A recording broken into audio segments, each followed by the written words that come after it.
এই যে পিসির ভাইপো, তাই না? পিসির ভাইপো কি অভিষেক, সে তো মনে করেছিল যে পশ্চিমবঙ্গ হলো তার বাপদাদা তালুক জমিদারি। এখানে ওই 15 বছর আগে ক্ষমতায় গেছে তার পিসি, এবং আজীবন পিসি ক্ষমতায় থাকবে, এবং পিসি যখন বৃদ্ধ হয়ে গতায়ু হবে আর কি, মারা যাবে, তখন উত্তরাধিকার সূত্রে এই অভিষেক কি করবে? গদিনসীন হবে এবং পশ্চিমবঙ্গে রাজাধিরাজ হয়ে জমিদারি প্রথা চালু করে গোটা পশ্চিমবঙ্গ কি সিবড়ে খুবড়ে খাবে, তাই না?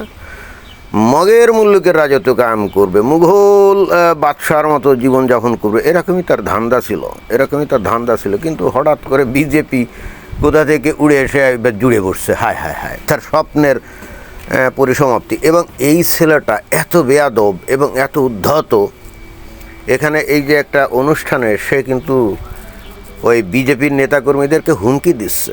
ওই যে কোন জায়গায় জানি একটা মিটিংয়ে গেছিলো, আমি ওই ফেসবুকে ওখানে এই ভিডিওটা ছিল, সেটা আমি রেকর্ড করলাম, কিন্তু শব্দগুলো রেকর্ড হলো না, বুঝলাম না, খালি ভিডিওটা আসলো। মিটিংটা সে করেছিল কোথায়? আরামবাগ কোথায়? হুগলিতেই মনে হয় নাকি। তো ওই আরামবাগের ওখানে এই মিটিংয়ে আমি যার কথাবার্তা শুনলাম, বললো যে এই আরামবাগে গত 2021 সালের ইলেকশনে বিজেপি জিতছিল, এবং আশেপাশে আরও কতটা সিটে জানি বিজেপি জিতছিল। তো সেইবার তৃণমূল কংগ্রেস নাকি তাদের সাথে অনেক উদারতার পরিচয় দিছিল। তো এইবার কিন্তু কোনো উদারতা চলবে না, এইখান থেকে বিজেপিকে ঝেঁটিয়ে বিদায় করবে, এবং দিল্লি থেকে যাওয়া নেতা গোতা যারা আছে, ওই যে নরেন্দ্র মোদী, অমিত শাহ আছে না, কারা কারা জানি, এসে এইবার ইলেকশনে ব্যাপক তারা কার্যক্রম চালিয়েছে, তাদেরকে নাকি বাংলায় ঢুকতেই দিবে না, এই ধরনের হুমকি টুমকি দিচ্ছিল আর কি, তাদেরকে ঝেঁটিয়ে বিদায় করবে। তা এখন ভারতের প্রধানমন্ত্রী তাকেও ঢুকতে দিবে না, তাহলে কি মানে সে কি এই পশ্চিমবঙ্গকে তাহলে কি পূর্ব পাকিস্তান বানাতে চাইছিল নাকি? এবং তার ধান্দা মনে হয় সেটাই ছিল। এবং আপনারা যদি দেখেন যে তার গুন্ডাভান্ডার মধ্যে ওই মুসলিমদেরকেই সে গুন্ডাভান্ডা বানিয়েছে, ওই মুসলিমদেরকে সে মানুষ করে নেই, তাদেরকে লেখাপড়া শিখিয়ে তাদের জীবনের উন্নতি কিন্তু তারা ঘটায় নেই। 30% মতো নাকি মুসলিম ভোটার এই পশ্চিমবঙ্গে আছে। তো তাদের ভোট ব্যাংকে ব্যবহার করে বারবার এরা ক্ষমতা আসছে, কিন্তু মুসলিমদের জীবনমানের কিন্তু কোনো উন্নতি ঘটায় নেই। আপনারা যদি খেয়াল করে দেখেন যে শিক্ষিতের হার মুসলিমদের ভিতরে খুবই কম, বরং কি করেছে, তাদের জন্য মাদ্রাসা বানিয়ে দিয়েছে, মসজিদ বানিয়ে দিয়েছে, এবং সেই মাদ্রাসা মসজিদে অনুদান বাড়িয়ে দিয়েছে। অর্থাৎ তাদের বলতে চাচ্ছে, এই বেটা তোদের মানুষ হওয়ার দরকার কি, তোরা ধর্মকর্ম নিয়ে থাক। অনেকটা ওই যে বাংলাদেশে শেখ হাসিনার যে সিস্টেম চালু করছিল সেরকমই। আমার কাছে অনেকটা মনে হচ্ছে যে মুসলমানরা হয়তো কিছুটা সচেতন হয়েছে, তারা দেখতে পাচ্ছে যে মমতা ব্যানার্জিকে বারবার জিতানোর ফলে তাদের সমাজের কোনো উন্নতি হচ্ছে না। এই জন্য আমি যেটা শুনলাম যে মুসলিম অধ্যুষিত অঞ্চলেও নাকি অনেক মুসলমান এই যে বিজেপি প্রার্থীকে ভোট দিয়েছে। তো যাই হোক, এখন কথা হচ্ছে ইলেকশন তো হয়ে গেল, নির্বাচনে ফলাফল চলে আসলো, বিজেপি তো একবার মানে কি বলা যায়, মহাধ্বস বিজয় নাকি না ভূমিধ্বস বিজয়, হ্যাঁ ভূমিধ্বস বিজয় অর্জন করছে। আমার প্রশ্ন হলো, এই অভিষেক ব্যানার্জি তো ওই বিজেপি নেতাটাকে এই বাংলা মানে পশ্চিমবঙ্গ থেকে একেবারে ঝেঁটিয়ে বিদায় করবে বলে হুঙ্কার দিয়েছিল, এখন এই লোক কি এখনও কি আছে পশ্চিমবঙ্গে, আছে নাকি অলরেডি পালিয়ে গেছে? কারণ এর কপালে তো বহুত দুঃখ আছে, যে ধরনের ঔদ্ধত্য সে দেখিয়েছে এই গত কয়েক বছর ধরে, এবং এই ইলেকশনের জাস্ট কিছুদিন আগেও যে ধরনের ঔদ্ধত্য দেখিয়েছে, তো কাদের প্রতি উদ্ধত দেখিয়েছে? তৃণমূল যদি বাঘা তেঁতুল হয়, হ্যাঁ বাঘা যদি ওল হয়, তো কঠিন তেঁতুল হলো এই বিজেপি, তাই না? তো বিজেপির সাথে মারামারি করতে গেলে কি এখন তৃণমূল পারবে? তৃণমূলের লোকজনরা মারামারি করবে শুধু টাকা পয়সার জন্য, শুধুমাত্র টাকা পয়সা এগুলো দিলেই হয়তো মারামারি করতে যেতে পারে, কিন্তু টাকা পয়সার জন্য কেউ জীবনের রিস্ক নিয়ে মারামারি করতে যাবে?